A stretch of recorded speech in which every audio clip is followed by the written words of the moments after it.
Okay. That was my favorite intro ever. Yes.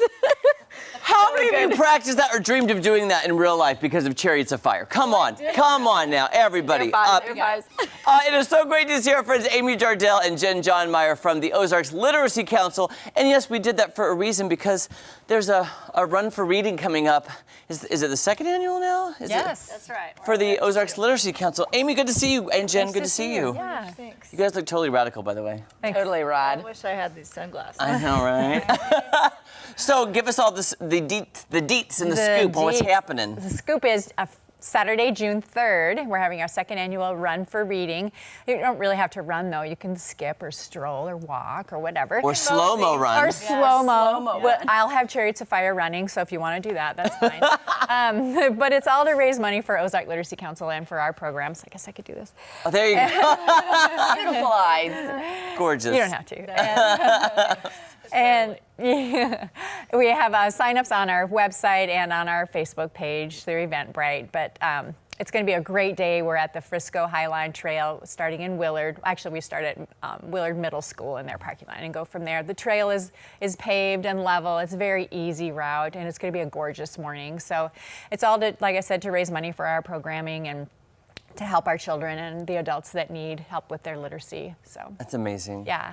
Well, I know I was asking Jeremy earlier about the program and what all you do, because I'm new to town. So if someone is new to town, could you explain exactly what you do? Right. Go ahead. Me? Yeah. Oh my goodness. Well, let me just preface it by saying that, like, so many of us take literacy for granted. Like, for me, it kind of saved me in my childhood when I was so shy. It was hard for me to talk to people, So it was just something I always had. But there are so many people who don't, where it comes hard to them. They have difficulties learning, or they just don't have the resources available. So that's where we step in. We have amazing tutors, just all kinds of support from the community. And it just to change one life is just amazing. But there are so many lives that we've changed. Right. How does the money raised from Run for Reading, how does that help the organization? Right. So our reading tutoring that Jen mentioned, it takes about $25 a month to provide materials for one tutor and student match. So also we have programs at our Springfield Public School elementary schools. Next year we're going to be at Williams, McGregor, and York. So we'll need to buy books and supplies and incentives and prizes for them. And then we're also at every Springfield Public School preschool, and we read books 4 times a year there. So we'll also need to purchase those materials. And of course pay for our program administration. We got to have good people running good programs. So it really trickles down to every little aspect of what we do. We're a nonprofit, so we make every penny count. Yeah, and you have to. Yes. And I was going to ask, what about donations? If people were wanting to donate, gently used books, do you take donations as well, or is it? We do take donations. We'll use some gently used books, maybe for some of our civic events, if we're going to be handing away free books. But to our children and our students, we like to give new books. Yeah. I wouldn't want to give a book that I wouldn't want to give as a present. Right. It's something. Our kids are all special, and they all deserve something special. Yeah. So. I have to say, the smell of a bookstore is still one of my favorite things. A new car and a bookstore. Yeah. And by the way, too, we're talking about the kids, but this is for all ages. Yes. And there could be somebody, and it's kind of staggering to learn the numbers about certain adults who have not learned to read, and it's nothing to be embarrassed about, because that's why you're here. Exactly. About 1/3 of our adult population in Greene County and nationwide read at a 3rd grade level or less. So 3rd grade level is basics. They don't have a lot of context. There's some larger words and things that they don't understand, but they can basically get by. But they are not living to their full potential. If they were reading at their age level or at a graduate or a 10th grade level, they would be doing a lot better. So that's what we're here to help with. Okay, Maddie and I were talking the other day. We've been doing some other trivia, and we've had some English.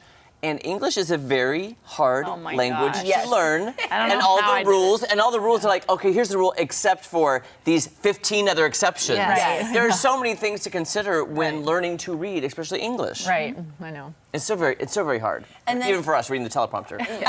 Days are harder than others. Yeah. I also saw, is there a sleep supporter you can also donate as a sleep supporter if you can't make it? Yeah, Maybe or if you're not a morning person. The run Yeah. starts at 7:30, so we're all going to gather between 7 and 7:30. But if you just want to sleep in and be a supporter, you just donate $20 and you'll get one of the swag bags. We've got a really cool little backpack that's got our logo on it and it's filled with all kinds of wonderful goodies from our sponsors. So that for $20 you get a swag bag. So That's really cool. Yeah. What do you guys do for the summertime? I know during school time, during the year, you guys are very active with the schools. Is there any programs going on in the summertime? I don't have any programs that pick up where we left off at the public schools. Our tutoring, of course, is year-round, and we encourage that, especially in the summertime. Taking the summer off is not a good idea. Yeah. You don't want that summer slide back. You want to make sure that you're practicing every day with your reading to improve, just like you would practice with sports or an instrument or anything like that. Reading needs to be practiced every day. So.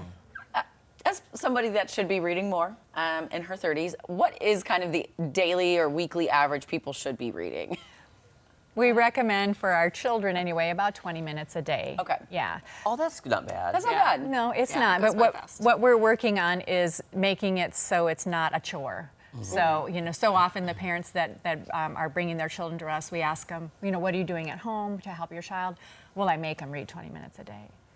Well, we don't want to make them read 20 minutes a day. Reading is something fun. It can be a reward. It can be a release. It can be a nurturing time to sit and read and share a book together. So we're trying to help overcome those boundaries so that reading is not a chore. Reading is something that children will look forward to doing.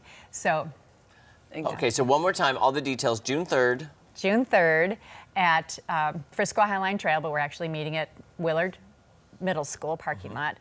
Be there at 7. Race starts at 7:30. $35 for an adult registration, $15 for children from 12 to 18. You want to be a sleep-in supporter? Stay home, sleep in. We get it. Just donate $20 and you get yourself a swag bag. That's amazing, guys. And helping a great cause. Thank you guys so Yeah, much. thanks for having us. I'm going to put our little need to intro. start reading. We're going to start reading. I'm going to put that little run on TikTok because I think Yes. people will like that. That's amazing. All right, coming up is this week's shot of serotonin, and let's just say I may have a few cute surprises. We've did. Don't go anywhere. We're trying to read. Waved I'm just in. saying, I wave. just said waved.